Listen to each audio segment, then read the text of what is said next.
নমস্কার বন্ধুরা, আমার চ্যানেলে আপনাদের স্বাগত। আজকে আমি ফুলকপি ভাজার রেসিপি নিয়ে আপনাদের সামনে আসছি। আজকে আমি নিরামিষ আলু ফুলকপি ভাজা করব। এই রান্নাটা করার জন্য এখানে আমি ফুলকপি একদম ছোট করে নিয়েছি। এই যে এইরকম ছোট ছোট করে নিয়েছি। এখানে 4টে কাঁচা পাকা লঙ্কা চিড়ে নিয়েছি। আর এখানে 4টে আলু টুকরো করে নিয়েছি ছোট ছোট। এখানে একটা ক্যাপসিকাম ঝুরি করে নিয়েছি। এবার এগুলি সরিয়ে নিচ্ছি। এবার কড়াই বসিয়েছি, কড়াইয়ে তেল দিলাম। তেল গরম হয়ে গেছে। এখন এর মধ্যে আমি 20-25টা বাদাম ভেজে নিচ্ছি। একটু নেড়ে দিচ্ছি। বাদাম ভাজা হয়ে গেছে, এখন এগুলি আমি নামিয়ে নিচ্ছি।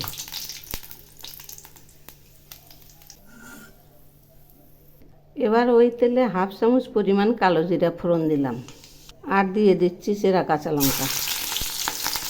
সেই সঙ্গে দিয়ে দিচ্ছি ভাপিয়ে রাখা ফুলকপি, আলু আর ক্যাপসিকামগুলো।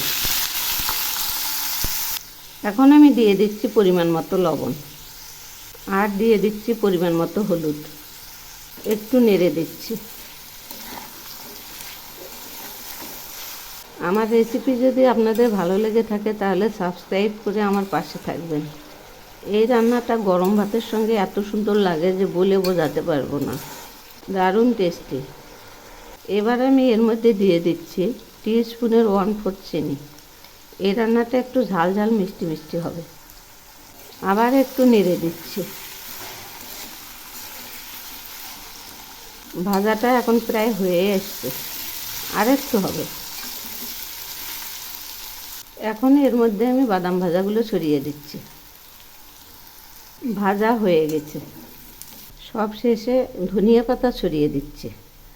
এই ধনিয়া পাতা ছড়ানো হলে একটু নেড়ে চেড়ে নামাবো। এই ধনিয়া পাতার জন্য টেস্টটা খুব সুন্দর হয়। এবার একটু নেড়ে দিচ্ছি। এখন আমি নামাবো। ভাজাটা এখন হয়ে গেছে। এই যে ভাজাটা নামিয়েছি। রুটি বা পরোটার সঙ্গে এই ভাজা দারুণ লাগে খেতে। এইভাবে একবার বানিয়ে খেয়ে দেখবেন, অসাধারণ টেস্ট। তো বন্ধুরা, সাবস্ক্রাইব করতে কিন্তু ভুলে যেও না।